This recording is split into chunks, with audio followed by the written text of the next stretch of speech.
ಡಿ.ಕೆ. ಶಿವಕುಮಾರ್ ಅವರು ಮುಖ್ಯಮಂತ್ರಿಗಳಾಗಿ ಅಧಿಕಾರ ವಹಿಸಿಕೊಂಡ ನಂತರದಲ್ಲಿ ಬಹಳ ಆತುರವಾಗಿ ಬಿಡದಿ ಟೌನ್ಶಿಪ್ ವಿಚಾರದಲ್ಲಿ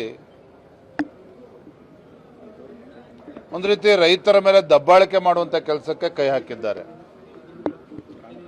ನಾನು, ನಮ್ಮ ವಿರೋಧ ಪಕ್ಷದ ನಾಯಕರು, ಪಕ್ಷದ ಮುಖಂಡರು ಕೂಡ ನಾವು ಕೂಡ ಭೇಟಿಯನ್ನು ನೀಡಿದ್ವಿ.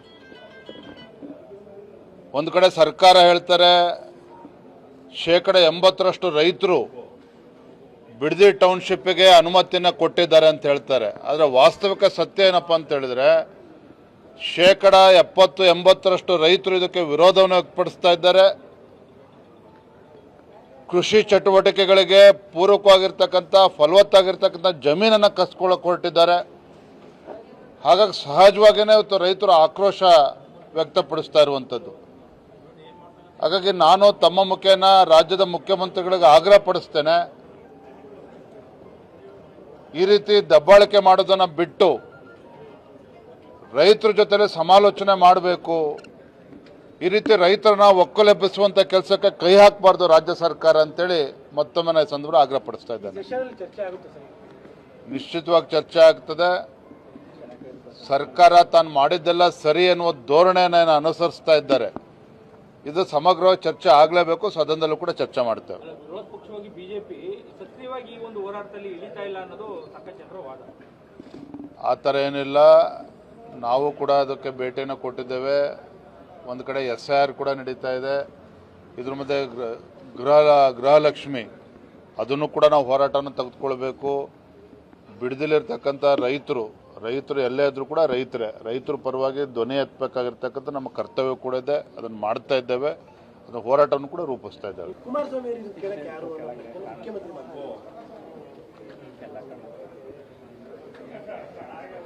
ಡಿ.ಕೆ. ಶಿವಕುಮಾರ್ ಅವರು ಮುಖ್ಯಮಂತ್ರಿಗಳಾಗಿ ಅಧಿಕಾರ ವಹಿಸಿಕೊಂಡ ನಂತರದಲ್ಲಿ ಬಹಳ ಆತುರವಾಗಿ ಬಿಡದಿ ಟೌನ್ಶಿಪ್ ವಿಚಾರದಲ್ಲಿ ಒಂದು ರೀತಿ ರೈತರ ಮೇಲೆ ದಬ್ಬಾಳಿಕೆ ಮಾಡುವಂತ ಕೆಲಸಕ್ಕೆ ಕೈ ಹಾಕಿದ್ದಾರೆ. ನಾನು, ನಮ್ಮ ವಿರೋಧ ಪಕ್ಷದ ನಾಯಕರು, ಪಕ್ಷದ ಮುಖಂಡರು ಕೂಡ ನಾವು ಕೂಡ ಭೇಟಿಯನ್ನು ನೀಡಿದ್ವಿ. ಒಂದು ಕಡೆ ಸರ್ಕಾರ ಹೇಳ್ತಾರೆ 80% ರೈತರು ಬಿಡದಿ ಟೌನ್ಶಿಪ್ಗೆ ಅನುಮತಿಯನ್ನು ಕೊಟ್ಟಿದ್ದಾರೆ ಅಂತ ಹೇಳ್ತಾರೆ. ಆದರೆ ವಾಸ್ತವಿಕ ಸತ್ಯ ಏನಪ್ಪಾ ಅಂತ ಹೇಳಿದ್ರೆ 70-80% ರೈತರು ಇದಕ್ಕೆ ವಿರೋಧವನ್ನು ವ್ಯಕ್ತಪಡಿಸ್ತಾ ಇದ್ದಾರೆ. ಕೃಷಿ ಚಟುವಟಿಕೆಗಳಿಗೆ ಪೂರಕವಾಗಿರ್ತಕ್ಕಂಥ ಫಲವತ್ತಾಗಿರ್ತಕ್ಕಂಥ ಜಮೀನನ್ನು ಕಸ್ಕೊಳ್ಳೋಕೆ ಹೊರಟಿದ್ದಾರೆ.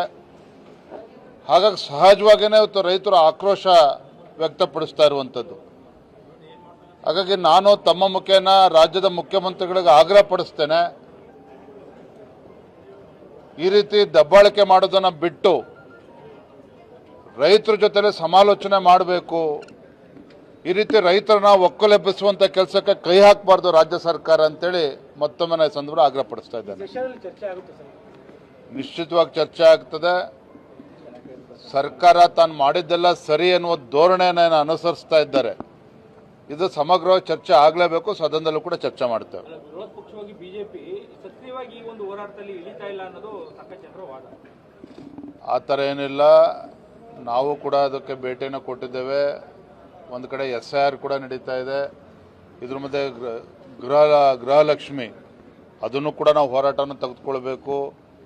ಬಿಡದಿಲಿರ್ತಕ್ಕಂಥ ರೈತರು ಎಲ್ಲೇ ಇದ್ರೂ ಕೂಡ ರೈತರ ಪರವಾಗಿ ಧ್ವನಿ ಎತ್ತಬೇಕಾಗಿರ್ತಕ್ಕಂಥ ನಮ್ಮ ಕರ್ತವ್ಯ ಕೂಡ ಇದೆ. ಅದನ್ನು ಮಾಡ್ತಾ ಇದ್ದೇವೆ. ಅದನ್ನು ಹೋರಾಟವನ್ನು ಕೂಡ ರೂಪಿಸ್ತಾ